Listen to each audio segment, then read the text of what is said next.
Hello दोस्तों, कैसे हैं आप सभी। स्वागत है आप सभी का हमारे यूट्यूब चैनल एजुटेक वाला में। आज हम लाए हैं साइंस का एक धमाकेदार वीडियो, जिससे आपका टाइम बर्बाद ना हो और ज़्यादा से ज़्यादा क्वेश्चन आप कवर कर पाएँ। इस वीडियो में हम कवर करेंगे टोटल 500 क्वेश्चन, जिसके 2 पार्ट होंगे। तो आइए हम शुरू करते हैं टाइम को बर्बाद ना करते हुए।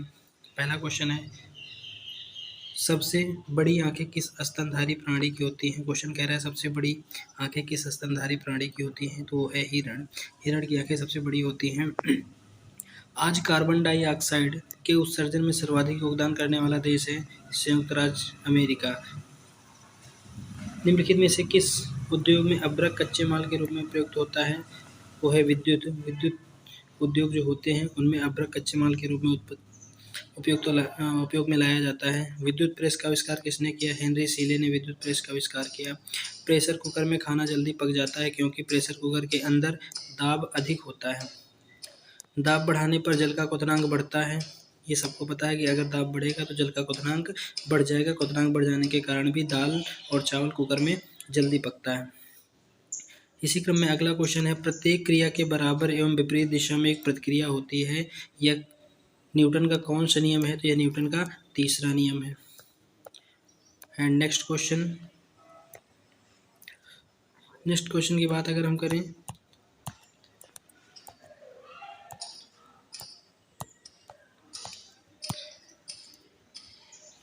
नेक्स्ट क्वेश्चन है, तांबा कॉपर का शत्रु तत्व है। गंधक यानी सल्फर, सल्फर जो है तांबे का शत्रु तत्व है। उगते व डूबते समय सूर्य का लाल प्रतीत होना किसके कारण लाल प्रतीत होता है, तो लाल रंग का प्रकीर्णन सबसे कम होता है, जिसके कारण यह लंबी दूरी तक चला जाता है और यह हमारी आंखों पे पड़ता है। इसकी तरंगदैर्घ्य सबसे ज़्यादा होती है। अगला क्वेश्चन है, रेडियो एक्टिवता की खोज किसने की थी। हेनरी बेकुरल ने की थी। और रेडियो एक्टिवता की इकाई अगर पूछी जाए आपसे तो होती है बेकुरल। अगला है, दो समतल दर्पण एक दूसरे से 60 डिग्री के कोण पर झुके हुए हैं। इनके बीच एक गेंद के कितने बने प्रतिबिंबों की संख्या होगी, तो होगी 5। इसको निकालते कैसे, तो हम आपको बता दें इसके निकालने का सही तरीका क्या है। 360 बाई 60 टोटल होगा 6। टोटल कितने, कौन सा नंबर आया, टोटल आया 6। अगर ये इवन है तो एक घटा देंगे, अगर ये नंबर ऑड आता तो कुछ ना करते, जैसा का तैसा आंसर हो जाता। इवन है इसलिए एक घटा देंगे, अतः इसका आंसर हो जाएगा 5। अगला क्वेश्चन है, पानी के अंदर हवा का एक बुलबुला किस तरह बर्ताव करता है, तो पानी के अंदर हवा का जो बुलबुला होता है अवतल लेंस की तरह बर्ताव करता है। इकाइयों की समस्त व्यवस्थाओं में किस इकाई की मात्रा समान होती है, यानी इकाई की समस्त व्यवस्थाओं में किस इकाई की मात्रा समान होती है, वो है विशिष्ट गुरुत्व की मात्रा जो होती है हमेशा समान होती है। अगला क्वेश्चन कह रहा है, यदि कोई मनुष्य समतल दर्पण की ओर 4 मीटर प्रति सेकंड की चाल से आ रहा है तो दर्पण में मनुष्य का प्रतिबिंब किस चाल से आता हुआ प्रतीत होगा, वो होगा 8 मीटर प्रति सेकंड, यानी दोगुना चाल से आता है। दर्पण में आपको वो दोगुना चाल से आता हुआ प्रतीत होगा। क्योंकि होता क्या है, मान लीजिए ये दर्पण यहाँ पे रखा हुआ है और इसके सामने से कोई व्यक्ति जा रहा है, तो 4 मीटर प्रति सेकंड की चाल इसकी हो जाती है और 4 मीटर प्रति सेकंड की चाल इसकी हो जाती है। इधर दर्पण से जो प्रतिबिंब इधर बनता है ये आता हुआ इधर प्रतीत होगा, जिसके कारण ये टोटल 8 मीटर प्रति सेकंड की स्पीड आपको आभासी स्पीड समझ में आएगी। एंड नेक्स्ट क्वेश्चन है,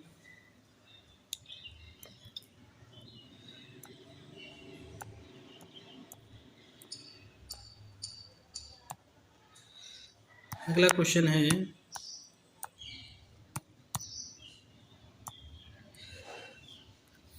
कारों, ट्रकों और बसों में ड्राइवर के सीट के बगल में कौन सा दर्पण लगा होता है। बहुत महत्वपूर्ण क्वेश्चन है। उत्तल दर्पण लगा होता है। ऐसे तत्व जिसमें धातु और अधातु दोनों के गुण पाए जाते हैं उपधातु कहलाते हैं, सेमी कंडक्टर कहलाते हैं या मेटलॉइड्स कहलाते हैं ये। और जैसे जर्मेनियम, सिलिकॉन, ये क्या है, मेटलॉइड्स हैं। अगला क्वेश्चन है, वनस्पति विज्ञान के जनक कौन है। वनस्पति विज्ञान के जनक थ्योफ्रिस्टस को कहा जाता है। निम्नलिखित में से किसमें ध्वनि की चाल सबसे अधिक होगी। इस्पात में सबसे अधिक होगी, जिसकी डेंसिटी सबसे ज़्यादा होगी। जिसकी डेंसिटी सबसे ज़्यादा होगी उसमें ध्वनि की चाल सबसे ज़्यादा होगी। अगला क्वेश्चन है, एक व्यक्ति घूमते हुए स्टूल पर बाहें फैलाए खड़ा है। एकाएक वह बाहें सिकोड़ लेता है। स्टूल का कोणीय संवेग क्या होगा? तो कोणीय संवेग बढ़ जाएगा। यदि व्यक्ति किसी घूमते हुए स्टूल में खड़ा है और वह अपनी बाहें फैला ले तो कोणीय संवेग घट जाएगा। चंद्रमा पर एक बम विस्फोट होता है। इसकी आवाज़ पृथ्वी पर सुनाई देगी या नहीं देगी? तो इसका आंसर है पृथ्वी पर सुनाई नहीं देगी, क्योंकि ध्वनि को चलने के लिए मीडियम की आवश्यकता होती है, जबकि चंद्रमा पर किसी प्रकार का कोई मीडियम नहीं है। अगला क्वेश्चन है, चंद्रमा पर वायुमंडल न होने के कारण पलायन वेग सबसे कम होता है, यानी कम होता है, सॉरी। चंद्रमा पर वायुमंडल न होने के कारण पलायन वेग कम होता है। यदि किसी सरल लोलक की लंबाई 4% बढ़ा दी जाए तो उसका आवर्तकाल कितना बढ़ जाता है? तो उसका आवर्तकाल 2% बढ़ जाता है। अब देखो कैसे ही होता है, इस क्वेश्चन को कैसे सॉल्व करते हैं। तो ये परसेंटेज का है, फार्मूला होता है 2π√L/G। अगर हम डायरेक्टली इसको हम लिखना चाहें, अगर इसको हम लिख सकते हैं T is proportional to √L। तो अगर पावर रूल ये कहता है, अगर T को हमको बढ़ाना है तो यहाँ पर दिया गया डेल्टा L/L इंटू 100 इसके बराबर हो जाएगा, 4% के बराबर हो जाएगा। अतः इसको सॉल्व करेंगे तो ये जो √L है इसकी पावर 1/2 आगे आ जाएगी और 4 से मल्टीप्लाई हो जाएगा। तो इस हिसाब से आंसर हो जाएगा आपका 2%। एंड नेक्स्ट क्वेश्चन आपका दिया गया यहाँ पर महत्वपूर्ण प्रश्नों की श्रृंखला में अगला क्वेश्चन है। अगला क्वेश्चन है, एक लड़की झूला झूल रही है, उसके पास एक अन्य लड़की आकर बैठ जाती है, तो झूले के आवर्तकाल पर क्या प्रभाव पड़ेगा? तो यह परिवर्तित रहेगा। यदि बैठी हुई लड़की खड़ी हो जाए तो आवर्तकाल घट जाएगा, और यदि खड़ी हुई लड़की बैठ जाए तो आवर्तकाल बढ़ जाएगा। हम रेडियो की घुंडी घुमाकर विभिन्न स्टेशनों के प्रोग्राम सुनते हैं। यह संभव किसके कारण हो पाता है? यह अनुनाद के कारण संभव हो पाता है। वेंचुरी मीटर से क्या ज्ञात करते हैं? जल प्रवाह की दर ज्ञात करते हैं वेंचुरी मीटर से। अगला क्वेश्चन है, चौराहों पर पानी के फुहारे में गेंद नाचती रहती क्योंकि पानी का वेग अधिक होने से दाब घट जाता है, जिसके कारण बीच में गेंद नाचती रहती है। अगला है, यदि द्रव्यमान परिवर्तित हुए बिना पृथ्वी अपनी वर्तमान त्रिज्या की सिकुड़कर आधी रह जाती है तो दिन कितने घंटे का हो जाएगा? 12 घंटे का हो जाएगा। अगर रेडियस घट जाती है तो पृथ्वी का जो चक्कर लगेगा आवर्तकाल भी घट जाएगा। अगला क्वेश्चन है, यदि किसी पिंड को 11.2 किलोमीटर पर सेकंड के वेग से फेंका जाए तो वह पृथ्वी पर कभी नहीं लौटेगा, अर्थात वो पलायन कर जाएगा। अगला क्वेश्चन है, उपग्रह में समय ज्ञात करने के लिए अंतरिक्ष यात्री को क्या प्रयोग करना चाहिए? स्प्रिंग घड़ी का प्रयोग करना चाहिए, क्योंकि उसमें स्थितिज ऊर्जा होती है और यह जीव के मान पर डिपेंड नहीं करती है, जिसके कारण उपग्रहों में यह सही समय बताती है। अगला क्वेश्चन है, यदि पृथ्वी की त्रिज्या 1% कम हो जाए किंतु द्रव्यमान वही रहे तो पृथ्वी तल पर गुरुत्वीय त्वरण होगा? 2% घट जाएगा, गुरुत्वीय त्वरण जो होगा 2% घट जाएगा। अगला दाब का मात्रक है पास्कल। खाना पकाने का बर्तन होना चाहिए उच्च विशिष्ट ऊष्मा का तथा निम्न चालकता का होना चाहिए, जिसकी विशिष्ट ऊष्मा उच्च होनी चाहिए और चालकता उसकी निम्न होनी चाहिए। झरने में जब जल ऊंचाई से गिरता है तो उसका ताप बढ़ जाता है। झरने में जब यानी झरना है, अगर अधिक ऊंचाई से जल गिर रहा है तो उसका जल का ताप क्या हो जाता है? बढ़ जाता है। अगला क्वेश्चन है, केल्विन तापमापी में बर्फ का गलनांक होता है 0 केल्विन। बॉटनी शब्द की उत्पत्ति किस भाषा के शब्द से हुई? ग्रीक भाषा के शब्द से हुई। क्यूरी किसकी इकाई का नाम है? रेडियोधर्मिता की इकाई का नाम क्यूरी है और इसी का हमने बताया था बेकुरल भी होता है। बेकुरल भी होता है। अगला क्वेश्चन है, किस रंग की तरंग दैर्घ्य सबसे कम होती है? तो वह बैंगनी रंग की तरंग दैर्घ्य सबसे कम होती है। अगर प्रिज्म से गुजारा जाए तो 7 रंगों में विभक्त हो जाते हैं, जिसमें रेड जो है सबसे कम डिफ्लेक्ट होता है, जबकि वायलेट सबसे ज़्यादा डिफ्लेक्ट होता है। इसकी तरंग दैर्घ्य सबसे कम होती है और रेड की सबसे ज़्यादा होती है। अगला क्वेश्चन है, कमरे में रखे रेफ्रिजरेटर का दरवाज़ा खोल दिया जाए तो कमरे का ताप बढ़ जाएगा। अगला क्वेश्चन है, इंद्रधनुष में कितने रंग होते हैं? तो इंद्रधनुष में 7 रंग होते हैं। अगला क्वेश्चन है,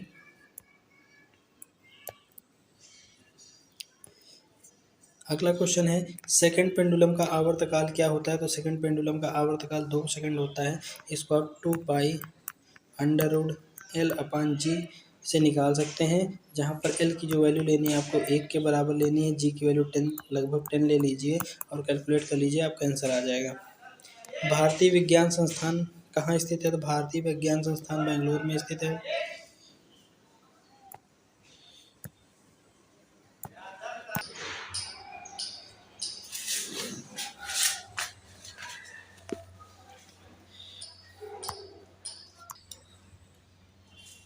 निम्नलिखित में से कौन आवेश रहित कण होता है।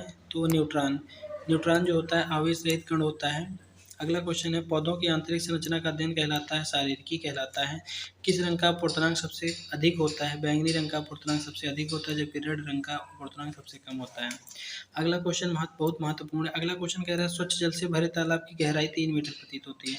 यानी आभासी जो गहराई 3 मीटर है, यदि हवा के सापेक्ष जल का अपवर्तनांक 4/3 हो तो तालाब की वास्तविक गहराई क्या होगी। इसका जो होता है फार्मूला n होता है h-h।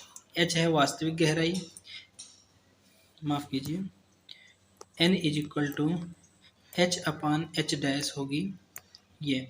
तो ये वास्तविक गहराई है, ये आभासी गहराई है और ये अपवर्तनांक है। अब इस फार्मूले पे अगर हम इसको रखें तो हो जाएगा 4/3 h/3। कैंसिल हो जाएगा, h की वैल्यू कितनी आ जाएगी 4, सटीक आंसर हो जाएगा 4। अगला क्वेश्चन है लेंस की क्षमता का मात्रक होता है डायोप्टर, डी से डिनोट करते हैं, आपने सूत्र भी पढ़ा होगा, ठीक है। P=1/f, जबकि f किस में होना चाहिए, मीटर में होना चाहिए।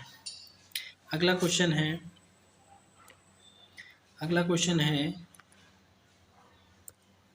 राडार की प्रणाली किस सिद्धांत पर आधारित है। रेडियो तरंगों के परावर्तन के सिद्धांत पर राडार की प्रणाली आधारित है। कार्यप्रणाली जो है वो आधारित है रेडियो तरंगों के परावर्तन पर।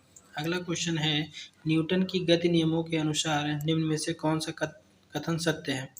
द्वितीय नियम से बल की परिभाषा ज्ञात की जाती है। यहाँ पर ये होता है द्वितीय नियम से बल का परिमाण मिलता है, परिमाण, जबकि प्रथम नियम से बल की परिभाषा प्राप्त होती है।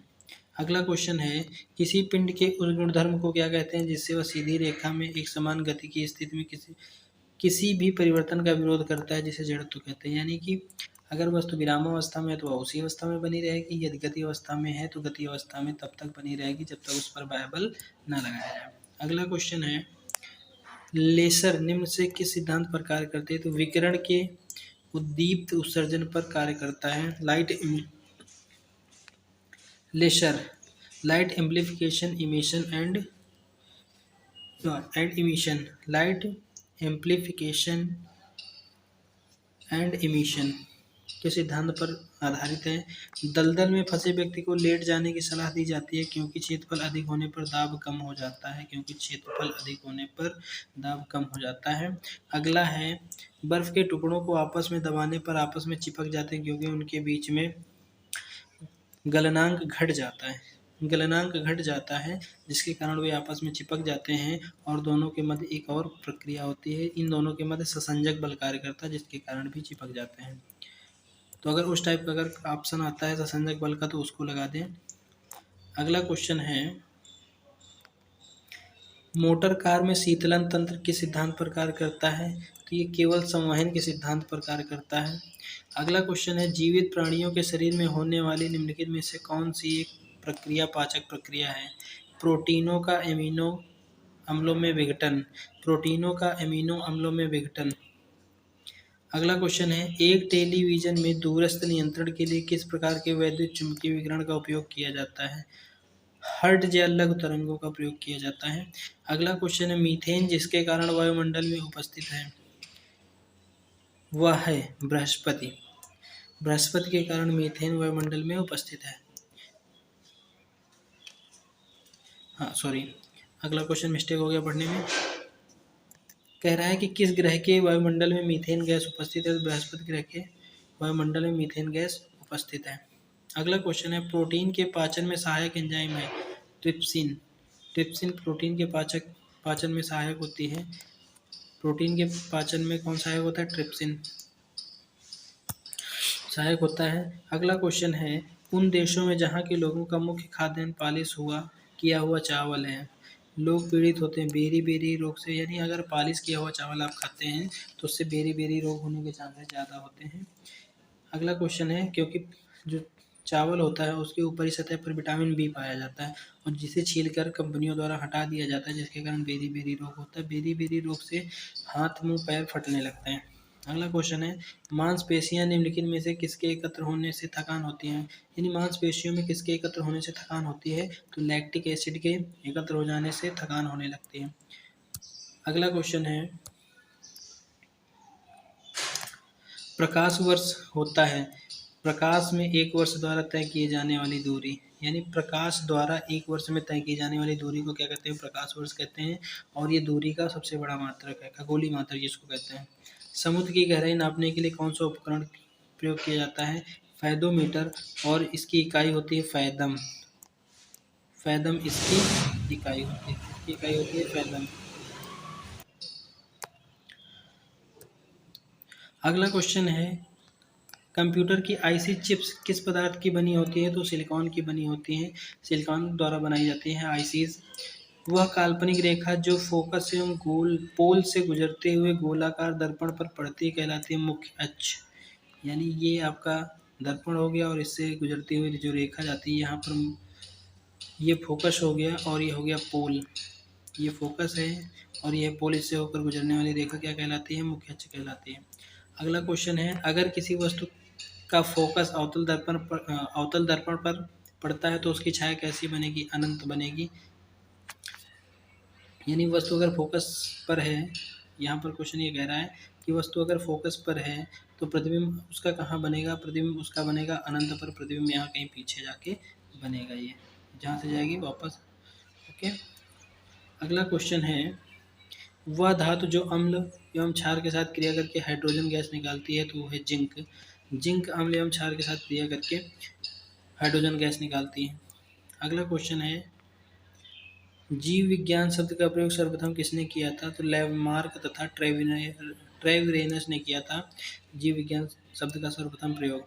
अगला क्वेश्चन है, कार्य का मात्रक होता है, कार्य का मात्रक जूल होता है, जबकि कार्य W इक्वल टू होता है Fs cos theta. Fs cos theta होता है।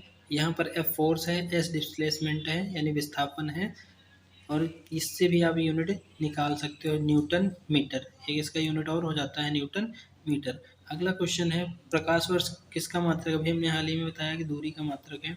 अगला क्वेश्चन है, एक ही प्रकार के परमाणुओं से मिलकर बना पदार्थ कहलाता है, तत्व कहलाता है। यदि किसी तत्व में, ये जो तत्व होता है इसमें जितने परमाणु होते हैं सब एक ही प्रकार के होते हैं। अगला क्वेश्चन ये है, दो या दो से अधिक तत्वों के मात्रा के विचार से एक निश्चित अनुपात में संयोग करने से बना पदार्थ कहलाता है यौगिक। यानी कि अगर कई सारे तत्वों को एक फिक्स रेशियो में मिलाया जाए तो उसको हम क्या कहते हैं? यौगिक। जैसे H2O, यहाँ पर हाइड्रोजन के 2 और ऑक्सीजन का 1 अणु है तो इसे यौगिक कहेंगे। लेकिन अगर किसी भी अनुपात में मिला दिया जाए तो उसको हम मिश्रण कहेंगे। किसी ध्वनि स्रोत की आवृत्ति में होने वाले उतार चढ़ाव को क्या कहते हैं? डॉपलर इफेक्ट कहते हैं। अगला क्वेश्चन है, कोई कण 1 सेकंड में जितने कंपन करता है उसे क्या कहते हैं? उसकी आवृत्ति कहते हैं, और आवृत्ति का मात्रक हर्ट्ज होता है। अगला क्वेश्चन कह रहा है, वायु में ध्वनि की चाल 332 मीटर पर सेकंड होती है। यदि दाब बढ़ाकर 2 गुना कर दिया जाए तो ध्वनि की चाल हो जाएगी, इतनी ही रहेगी। दाब का यहाँ पर कोई ध्वनि की चाल से लेना देना नहीं है, जबकि डेंसिटी का लेना देना होता है। दाब घटाने बढ़ाने पर ध्वनि की चाल में कोई परिवर्तन नहीं होगा। अगला क्वेश्चन है, निम्नलिखित में से समय का मात्रक नहीं है। प्रकाश वर्ष जो समय का मात्रक नहीं होता है, दूरी का होता है। अगला क्वेश्चन है, पारसेक इकाई है दूरी, पारसेक दूरी की इकाई है। निम्नलिखित में से कौन सा धातु होते हुए विद्युत कुचालक है? सीसा। चूंकि प्रीवियस ईयर के जो एग्जाम्स हैं उनसे उठाए गए क्वेश्चन है, इसलिए इनके सारे ऑप्शन हमने सेलेक्ट नहीं किए। डायरेक्टली समय को जो है ध्यान में रखते हुए हमने सीधे वन लीनियर क्वेश्चन बनाने की कोशिश करी है। अगला क्वेश्चन है, निम्नलिखित में से किस धातु में धात्विक चमक पाई जाती है? आयोडीन और ग्रेफाइट, ये होती हैं अधातुएं, लेकिन इनमें धात्विक चमक पाई जाती हैं। बहुत महत्वपूर्ण क्वेश्चन है, तो इस क्वेश्चन को राइट डाउन जरूर कर लें, दिमाग में बसा के रखें। आयोडीन और ग्रेफाइट में धात्विक चमक पाई जाती है, जिसमें ग्रेफाइट विद्युत का सुचालक भी होता है। अधातु होते हुए भी विद्युत का सुचालक है ग्रेफाइट। जो पेंसिल की नोक होती है, यानी पेंसिल के अंदर ग्रेफाइट का यूज किया जाता है, ग्रेफाइट की छड़ रहती है। एक गुब्बारे में हाइड्रोजन व ऑक्सीजन गैस के बराबर अणु है। यदि गुब्बारे में एक छेद कर दिया जाए तो कौन सी गैस पहले निकलेगी? तो हाइड्रोजन गैस पहले निकलेगी और तेजी से निकलेगी, क्योंकि ये हल्की होती है। अगला क्वेश्चन, कपूर के छोटे छोटे टुकड़े जल की सतह पर नाचते हैं, किसके कारण? वो होता है पृष्ठ तनाव के कारण नाचते हैं। पानी का घनत्व तो कितने डिग्री सेल्सियस पर अधिकतम होता है? 4 डिग्री सेल्सियस पर अधिकतम होता है। पानी का घनत्व जो होता है 4 डिग्री सेल्सियस पर क्या होता है? अधिकतम होता है। अगला क्वेश्चन ये कह रहा है कि क्वेश्चन ये भी पूछा जाता है कि यदि ताप बढ़ाएं तो पानी के घनत्व पर क्या प्रभाव पड़ेगा? तो पहले घनत्व क्या होगा? बढ़ेगा, फिर घनत्व घटेगा, यानी 4 तक, 0 से 4 तक घनत्व बढ़ेगा और 4 के ऊपर जैसे जाएगा वैसे घटेगा। इसी तरह उल्टा इसका होता है कि घटाया जाए तो 0 से 4 तक बढ़ेगा, उसके बाद पुनः घटना स्टार्ट हो जाएगा। तो इस क्वेश्चन को विशेष ध्यान में रखें। अगला क्वेश्चन है, यदि दो उपग्रह एक ही वृत्ताकार कक्षा में चक्कर लगाते हैं तो उनके वेग क्या होंगे? समान होंगे। अक्सर करके दिमाग में क्वेश्चन रहता है कि जब एक ही कक्षा में कई सारे उपग्रह चक्कर लगा रहे हैं तो एक दूसरे से टकराते क्यों नहीं है? ये मान लीजिए एक अच्छा है, इस पर कई सारे उपग्रह चक्कर लगा रहे हैं, तो इन सब की जो वेलोसिटी होगी, इन सब की वेलोसिटी सेम होगी, इसलिए एक दूसरे से टकराते नहीं है। 40 की स्पीड में आगे वाला चल रहा है, उसके पीछे तुम 40 की स्पीड में चल रहे हो, तो कभी आप एक दूसरे को टकरा नहीं सकते। अगला क्वेश्चन है, यदि पृथ्वी की परिक्रमा कर रहे एक उपग्रह से एक पैकेट छोड़ दिया जाता है तो क्या? अगर मान लीजिए ये पृथ्वी की मान लीजिए परिक्रमा करता हुआ कोई क्लास है, ऑर्बिट है पृथ्वी की, इस पर एक उपग्रह इसकी परिक्रमा कर रहा है, इससे अगर बिस्किट का पैकेट निकाला जाए और छोड़ दिया जाए तो वो भी इसी सैटेलाइट के बगल में ऐसे घूमता हुआ पृथ्वी की परिक्रमा करने लगेगा, पृथ्वी की परिक्रमा करना स्टार्ट कर देगा जैसे जैसे सैटेलाइट कर रहा है। ओके, बहुत महत्वपूर्ण क्वेश्चन है। अगला क्वेश्चन इसी क्रम में है, निम्नलिखित में से कौन एक यौगिक है? अमोनिया है, फार्मूला आपको पता है NH3। अगर किसी को सर्दी ज़्यादा हो जाती है तो हल्की सी अमोनिया वो ले सकता है। अगला क्वेश्चन है, यंग प्रत्यास्थता गुणांक का सही मात्रक होता है न्यूटन प्रति मीटर स्क्वायर। यहाँ सही से लिखा नहीं हुआ है। अगला क्वेश्चन इसी क्रम में देखते हैं, यंग प्रत्यास्थता गुणांक होता है न्यूटन प्रति मीटर स्क्वायर। अगला क्वेश्चन है, कैंडेला मात्रक है ज्योति तीव्रता का। अब इसको सही याद रखने का तरीका जरा समझिएगा। कैंडेला, ये हो गई हमारी कैंडल और इसके ऊपर हमने बना दी है ज्योति, ये कैंडल, और इसके बाद देखो जरा फिर से, ये आपकी हो गई कैंडल और इसके बाद हमने बना दी यहाँ पर ज्योति।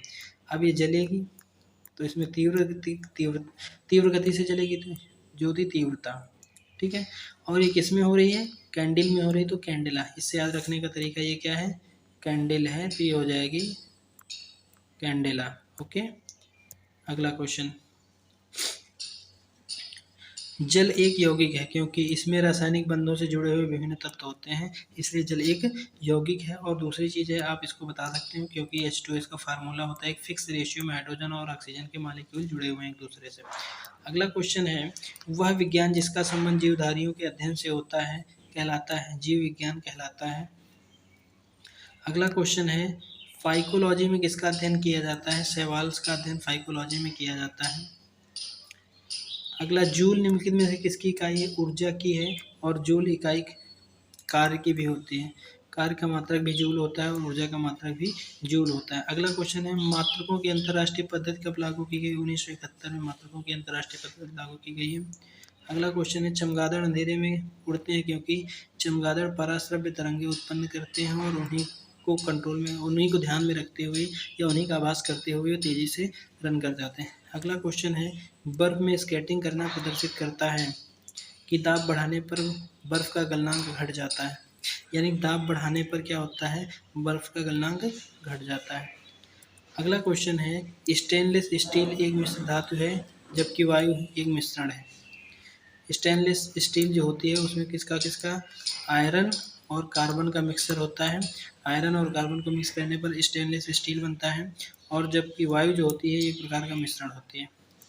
बाकी मिलते हैं प्रश्नों के अगली श्रृंखला में। हम स्टार्ट करेंगे 103 से लेकर के 200 तक। धन्यवाद, जय हिंद। वीडियो अगर पसंद आया हो तो लाइक शेयर सब्सक्राइब जरूर करें। जितने भी क्वेश्चन यहाँ पर हमने आपको बताए हैं सारे के सारे प्रीवियस ईयर एग्जाम में पूछे गए क्वेश्चन हैं। Thank you.